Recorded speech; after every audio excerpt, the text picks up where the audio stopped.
Assalamu alaikum students. Today we will discuss about sequence in discrete mathematics. What is sequence?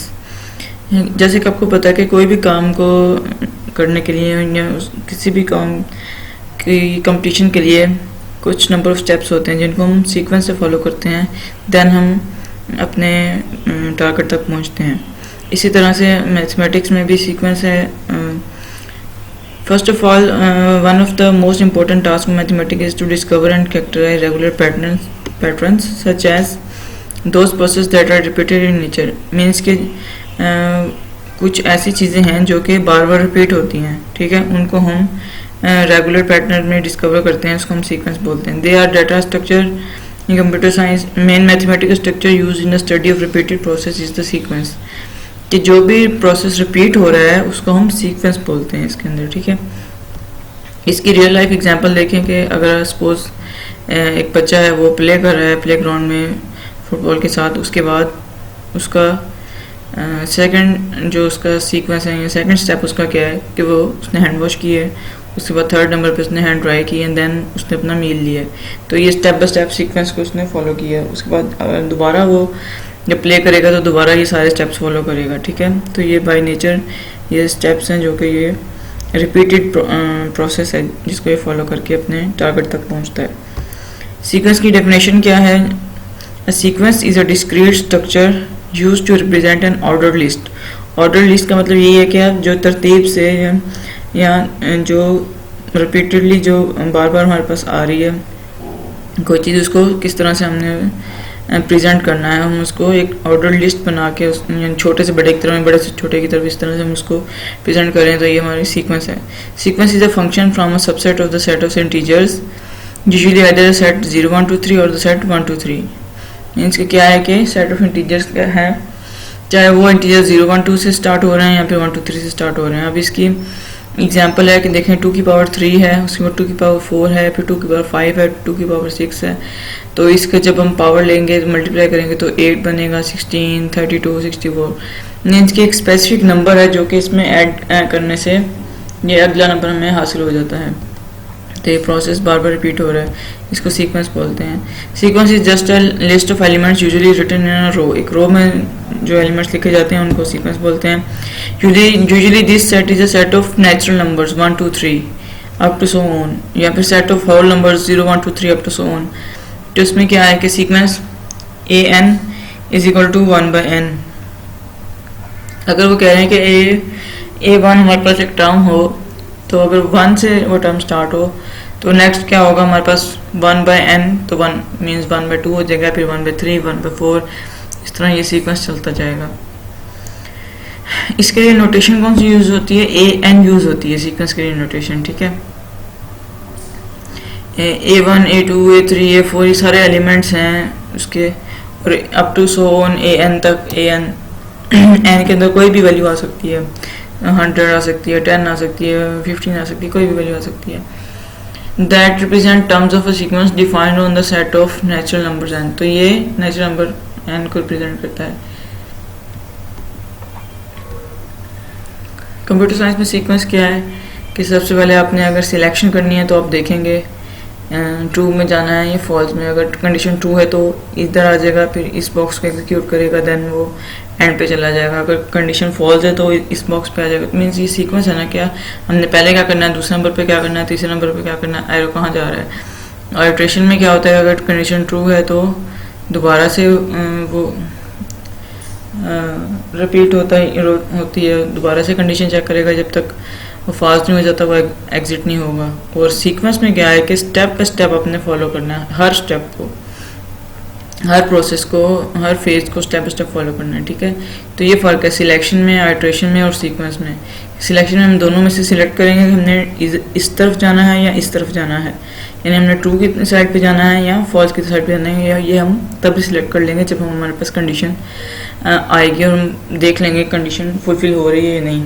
और iteration में क्या है कि बार बार repeat होगा अनटिल वो उसकी कंडीशन फॉल्स ना हो जाए। और सीक्वेंस में क्या है कि हर स्टेप को सीक्वेंस वाइज बारी बारी हर स्टेप को हम फॉलो करेंगे। इसकी टाइप्स हैं, 4 टाइप्स हैं सीक्वेंस की: arithmetic, geometric, harmonic, Fibonacci. Arithmetic sequence में क्या है कि यहाँ पे हम अर्थमेटिक के नेम से जा रहे हैं, जैसे प्लस माइनस अर्थमेटिक के उसमें आता है। तो इसमें हम क्या करेंगे, एक टर्म्स को आपस में ऐड करेंगे। इसकी जो डेफिनेशन है, sequence in which every term after the first is obtained from the preceding term by adding a constant number is called an arithmetic sequence. कि ये एक ऐसी सीक्वेंस है जिसमें अगली टर्म जो है वो कैसे हासिल होती है, वो पिछली टर्म को एडिशन करने एक स्पेसिफिक कांस्टेंट नंबर वो होता है जिसको हम चेंज नहीं कर सकते। तो अगर 2 ऐड किया, सपोज अगर एक फर्स्ट टर्म है उसके बाद उसमें 2 ऐड करके नेक्स्ट टर्म हमने हासिल की है, तो हर दफ़ा नेक्स्ट टर्म में हम 2 ही ऐड करते जाएंगे हर दफ़ा। तो ये है कि अगली टर्म में पिछली टर्म के अंदर कोई कांस्टेंट नंबर ऐड करेंगे तो हमें अगली टर्म मिल जाएगी। तो इसको हम अर्थमेटिक सीक्वेंस बोलते हैं। कांस्टेंट नंबर कैसे हमें फाइंड आउट होगा? Being the difference of any two consecutive terms is called the common difference of AP denoted by D। तो दो consecutive terms हैं, उनको आपस में माइनस करेंगे तो हमारे पास ये common difference आ जाएगा, जिसको हम D से डिनोट करेंगे। A sequence in which every term after first is obtained from the preceding term by adding a constant number is called an arithmetic sequence और arithmetic progression। arithmetic sequence का दूसरा नाम है arithmetic progression, कि हर term तब हासिल होगी जब फर्स्ट वाली के अंदर हम ऐड करेंगे constant number. The constant number being the difference of any two consecutive numbers is called the common difference. और कांस्टेंट नंबर आएगा कैसे, हमें पता कैसे चलेगा कांस्टेंट नंबर कौन सा है या हम कौन सा नंबर भी इसमें ऐड करें? तो सपोज यहाँ पे एग्जांपल देखें 5, 9, 13, 17। तो अब हम 9 में से 5 माइनस करेंगे, देन हमारे पास कॉमन डिफरेंस आ जाएगा, वो है 4। तो 4 हमारे पास एक कांस्टेंट नंबर है जिसको हम बार बार ऐड करते जाएंगे अप टू सो ऑन, ये इन्फिनिटी तक इसकी लिमिट है। तो अब 17 में भी जब 4 ऐड करेंगे देन वो हमारे पास नेक्स्ट टाइम आ जाएगी। तो ये अर्थमेटिक सीक्वेंस है। इसी तरह ये कॉमन डिफरेंस आपको ये माइनस में वैल्यूज दी हुई है, तो फिर 5 में से 0 माइनस करें, -5 में से 0 को माइनस करेंगे तो -5 आंसर आ जाएगा। तो इसी तरह इसमें से अब आपने माइनस करते जाना है, 5 को माइनस करते जाना सब में। और इसी तरह यहाँ पे कॉमन डिफरेंस जो है वो a है, x+3 है, x+a। जब हम ऊपर नीचे रख के इसको प्लस माइनस करेंगे तो 2a बच जाएगा। तो 2a को हम हर दफ़ा इसके अंदर ऐड करते जाएंगे अगली टर्म फाइंड आउट करने के लिए। ठीक है, ये इसका कांस्टेंट नंबर जो है वो फाइंड करने का तरीका है कि हमने अगले टर्म में से पिछले को माइनस कर देना है। तो ये हमारे पास कॉमन डिफरेंस यहाँ d आ जाएगा। अर्थमेटिक सीक्वेंस को फाइंड आउट करने के लिए एक फार्मूला है जनरल जो कि हमें दिया हुआ है यहाँ पे an is equal to nth term is equal to a plus n minus 1 into d. ठीक है, तो हम क्या करेंगे, इस फार्मूले के अंदर वैल्यूज जस्ट पुट करेंगे और आंसर आ जाएगा। अब a प्लस n हमने इसलिए लिखा क्योंकि n जो है ना वो एक जनरल टर्म हमने बताया हुआ है। n के अंदर 2 भी आ सकता है, 4 भी आ सकता है, 3 भी आ सकता है। ठीक है, अब इसकी एग्जांपल देखें, हमने इसको करना कैसे है, फार्मूले के थ्रू कैसे इसको फाइंड आउट करेंगे। सपोज आपके पास ये सीक्वेंस अर्थमेटिक सीक्वेंस हमें दी हुई है, इसमें 4 वैल्यूज दी हुई हैं। उन्होंने कहा है हमने इसकी 20th टर्म फाइंड आउट करनी है। तो हम 20th टर्म कैसे फाइंड आउट कर सकते हैं कि हम देखेंगे first of all a is equal to 3 कि फर्स्ट टर्म तो 3 है। ठीक है, अब हमने इसका कॉमन डिफरेंस यानी कि d निकालना है जो कि हमारा कांस्टेंट नंबर होगा। तो d कैसे निकालेंगे, 9 में से 3 माइनस कर देंगे, 6, d आ गया। अब इसका nth टर्म देखेंगे, n क्या है हमारे पास 20, क्योंकि हमने an फाइंड करना है, 20 हमारे पास ये है। तो a20 की वैल्यू ठीक है, अब हम an की जगह पे यानी ये फार्मूला है an is equal to a plus n minus 1 into d. तो अब an की जगह पे 20 लिख देंगे इज इक्वल टू a की जगह पे 3, क्योंकि हमारे पास a is equal to first term 3 थी। उसके बाद प्लस आ गया n 20 आ गया, -1 आ गया और 6 d की जगह पे 6 आ गया क्योंकि कॉमन डिफरेंस हमने फाइंड किया था d। इसको प्लस माइनस करेंगे तो 117 आ जाएगा आंसर। तो a20 इज इक्वल टू 117 आ जाएगा। ठीक है, मीन्स कि हम हर दफ़ा 21 में हम 6 ऐड करेंगे, फिर जो नंबर आएगा फिर इसमें 6 ऐड करेंगे, फिर जो नंबर आएगा, इस तरह अनटिल 20 तक करते करते हमें काफ़ी टाइम लग जाएगा। इस वजह से हम ये जनरल फार्मूला बनाया गया है अरिथमेटिक सीक्वेंस को फाइंड आउट करने का। आप इसके अंदर जस्ट कॉमन डिफरेंस की वैल्यू डालें, एन की वैल्यू डालें और ए की वैल्यू डालें, आपको आंसर आ जाएगा।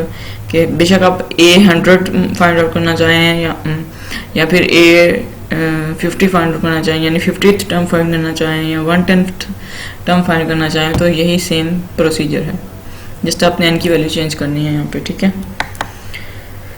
ये आपकी असाइनमेंट है कि 36th टर्म आपने फाइंड करनी है। तो यहाँ पे उसको थर्ड टर्म दी हुई है आपको 7 और 8 टर्म जो है वो 17 दी हुई है। इस तरह आप ज्योमेट्रिक सीक्वेंस है, ज्योमेट्रिक सीक्वेंस में क्या आएगा कि इसमें अरिथमेटिक सीक्वेंस में हम किसी भी वैल्यू को ऐड करते थे ना, ज्योमेट्रिक सीक्वेंस में हम वैल्यू को मल्टीप्लाई करेंगे। सीक्वेंस सेम डेफिनेशन है, जस्ट थोड़ा सा डिफरेंस है। A sequence in which every term after the first is obtained from the preceding term by multiplying it with a constant number.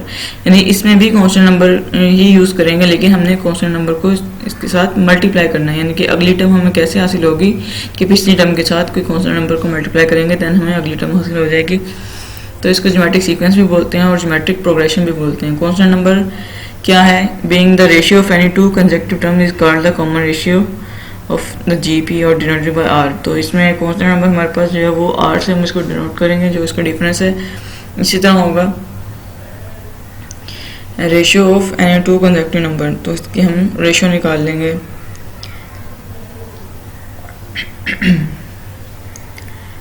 Means कि अब देखें 2 डिवाइडेड बाय, अगर हम 1 करते हैं, 2 डिवाइडेड बाय 1 करते हैं तो आंसर क्या आ जाएगा 2। तो इसका मतलब है 2 एक ऐसा कांस्टेंट नंबर है जिसको बार बार हम इस सीरीज के साथ मल्टीप्लाई करेंगे तो हमारे पास नेक्स्ट वैल्यू आती जाएगी। अरिथमेटिक सीक्वेंस में हमने क्या किया था कि एक कांस्टेंट नंबर को हमने ऐड करने से हमारे पास वैल्यू आती है, लेकिन हमने वो कांस्टेंट नंबर फाइंड कैसे किया था? सेकंड टर्म में से पिछली टर्म को माइनस करके वो ऐड किया था, क्योंकि अरिथमेटिक है तो उसमें प्लस माइनस का प्रोसीजर होगा।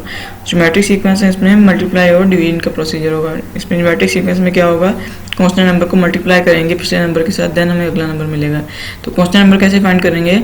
अगले नंबर को पिछले नंबर पे डिवाइड करके।